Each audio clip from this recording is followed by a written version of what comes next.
Sa looks nito ay syempre nasa kanya pa rin talaga yung pure na Italian looking dahil gawa nga siya ng Benelli na may pagka-elegante ang datingan. Sa mga hindi pa nakakaalam ay European brand talaga ang Benelli. Way back 1911 pa ito nagsimula at mula noong 1995 hanggang ngayon ay hawak na sila ng Chinese company. Kaya walang pagtatalo talaga sa looks nito na napakaganda talaga. Meron lang namang mga minimal na pagbabago dahil 1 year ago yung Panarea niya dun sa bandang likuran ay naka-emblem. Ngayong taon pinalitan nila ng decals or sticker kaya medyo naging modern classic scooter siya ngayong tingnan. Ang kulay na nire-review natin ngayon ay glossy yellow at may iba pa namang color na available kagaya ng black, white, red at blue. Dito sa kanyang panel ay kulay gray ang pinaka-frame niya. Dito sa kanyang headlight, kulay gray din yung kanyang frame. At dito sa pinakagitna, logo ng Benelli, bilog ito. At may pahaba na kulay gray din dito sa gitna na nagpadagdag naman sa karakter ng Panarea 125. Unique din talaga yung shape ng kanyang headlight at maging yung kanyang mga signal light, pati na rin yung kanyang taillight na talagang nakalitaw. Siyempre, lahat ng kanyang mga ilaw magmula sa headlight, sa kanyang taillight at dun sa kanyang mga signal light ay naka-LED na. Kaya matipid sa baterya at siyempre, maliwanag ang buga at hindi naman nakakasilaw sa umaga kapag nakasalubong mo ito. Yung dating naka-emblem nga dito sa likuran na Panarea ay pinalitan nila ng decals. Napakalaking Panarea. May mga lining lang dito. Kulay orange yung kanyang decals. Papunta dito sa bandang unahan na dinugtungan ng 125. Kung babasahin mo ng buo, Panarea 125. Dito sa pinakaunahan ay makikita natin meron na rin siyang hook na pwede nating pagsabitan ng ating mga pinamili kung hindi na magkakasya dito sa kanyang footboard. Dagdag sa pagiging konbinyente ng motor na to. Unique din yung design ng kanyang grab bar na kulay gray din. At syempre dito makikita natin sa kanyang bandang hulihan nilagyan din nila ng dalawang reflector na added visibility naman sa gabi, lalo na pagka natutukan ng ilaw. Napaka-classic din ng disenyo ng kanyang muffler. Sakto lang yung laki, hindi ganun kaikli, hindi din naman ganun kahaba, sakto lang, na mayroong kulay silver na hip guard. Nung trinay nating pigain yung kanyang brake lever, sakto lang din yung lambot. Ang mga switches na naman dito sa bandang kaliwa, makikita natin dyan yung high and low, turn signal at ang busina. At dito naman sa kanan, nandyan yung kanyang kill switch, headlight switch at electric starter. Na bonus pa na meron siyang kick starter na goods ito, lalo na kapag naubusan tayo ng baterya. Let's say, nag-long ride tayo, naubusan tayo ng baterya, hindi natin siya ma-push start. Meron naman siyang kickstart na kahit nalobat yung battery natin ay mapapaandar pa rin natin yung ating motor. Sa kanya namang panel, kombinasyon ito ng analog at digital na talagang nagpapakita pa rin na meron talaga siyang pagka-classic scooter dahil nga may kombinasyon ng analog ang kanyang panel na napakalinaw nating makikita ang mga basic na information at mga indicator dito sa kanyang panel. At pumunta naman tayo sa puso ng motor na to, yung kanyang specs. 124cc ang kanyang engine displacement, single cylinder, single overhead cam, 4-stroke, 2-valve kaya matipid pa sa gas at naka-FI na rin. Air-cooled na compatible naman sa mga gantong klaseng small displacement na pangtakbong pogi lang. May 6.3 kilowatt at 7,500 RPM naman ang kanyang maximum power at may 9.2 Nm of torque at 6,000 RPM. 9.0:1 ang kanyang compression ratio at 53.5 by 55 mm naman ang kanyang bore and stroke. Electric at kick starter. Meron siyang 4.6 liter tank capacity na kayang ikonsumo ang 1 litro ng 40 to 45 km. At syempre, equipped na rin siya ng USB ready na charging port. No worries tayo sa mahabang biyahe kapag nalobat yung ating mga cellphone dahil pwede tayong mag-charge dito na pwede naman nating ilagay dito sa kanyang front pocket yung ating mga cellphone. Naka-ignition switch pa siya pero ang kagandahan dito ay meron naman siyang shutter lock kaya safe pa rin naman ito. Pag tiningnan naman natin ang kanyang underseat compartment, walang duda na kasyang-kasya dito yung half-face na helmet, depende sa design. Pero meron naman siyang helmet hook, dalawa, na pwede nating pagsabitan ang mga helmet kung meron man tayong ibang bagay na ilalagay dito sa compartment, kagaya ng mga essentials, payong, kapote o kaya tsinelas. Maganda na rin yung kanyang cushioning. Nung trinay natin siyang upuan, sakto lang yung lambot, hindi naman siya ganun katigas. At mas lalong nagpa-premium nung datingan ng kanyang upuan dahil litaw na litaw yung white stitches nito. Sa suspension nito sa harapan ay naka-telescopic fork at sa likuran naman ay telescopic coil spring.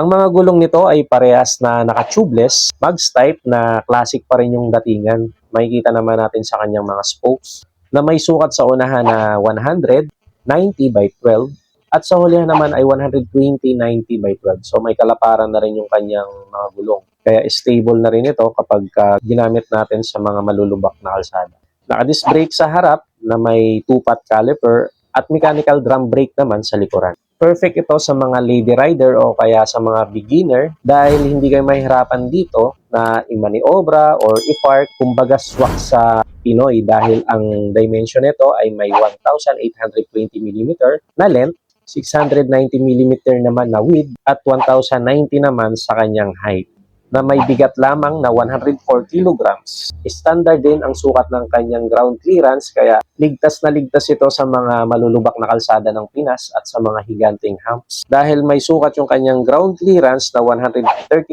mm. 1,270 naman ang kanyang wheelbase. Siyempre, hindi makukumpleto yung ating vlog kung hindi natin sinukat yung kanyang seat height na may sukat na 760 mm. Kaya Pinoy height friendly talaga dahil pasok kahit sa may mga height na 5'1 hanggang 5'6. Dahil 5'6 nga yung height natin, kitang-kita nyo naman na hindi tayo nahirapan sa pagsampa dito sa motor. Abot natin yung ground.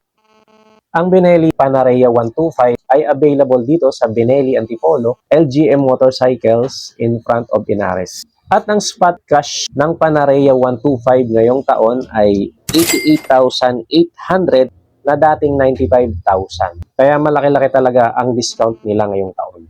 So sa inyong palagay, sulit pa ba ang Benelli Panarea 125 ngayong taon? Sa dami ng mga lumalabas na classic retro scooter ngayon, comment nyo sa ibaba. Sa kanyang forma, Italian looking ito, classic scooter kasi siya. Italian kasi kita nyo naman dito sa kanyang sidings, nakalagay pa ang green, white, and red na kulay ng flag ng Italy. Ito yung tipong scooter na hindi nawawala sa uso kahit na ilang taon pa ang lumipas. First impression ko, sobrang retro, round shape na side mirror, chrome pa nga yung kanyang stem plus analog na instrument panel, kaya na-retain yung pagka old school niya kahit na ngayong taon na napaka-advance na ng technology ay talagang na-retain pa rin ng Kymco Like 125 Italia ang pagiging vintage. Dagdag pa na medyo may pagka-elegante pa ito na perfect sa mga beginner at sa mga bihasa na rin magmotor. Yung kanyang mga ilaw magmula sa headlight, signal light na unique dahil kakaiba yung kanyang hugis hanggang dito sa kanyang taillight ay naka-bulb type pa. Isa din ang Kymco Like 125 sa makikita nating mga motor na medyo unique kumpara doon sa ibang classic scooter. Nandyan pa yung kanyang upuan na may kulay na light brown with white lining dito sa bandang gitna na nagsisilbing division ng upuan ng angkas at ng rider. May malawak na floorboard na pwede rin paglagyan ng kung ano-ano or kung ano man yung mga pinamili natin na nag-complement din sa kulay ng kanyang upuan dahil light brown din yung kulay ng kanyang floorboard. Yung mga ganyang kulay kasi talaga ipang old school ang datingan.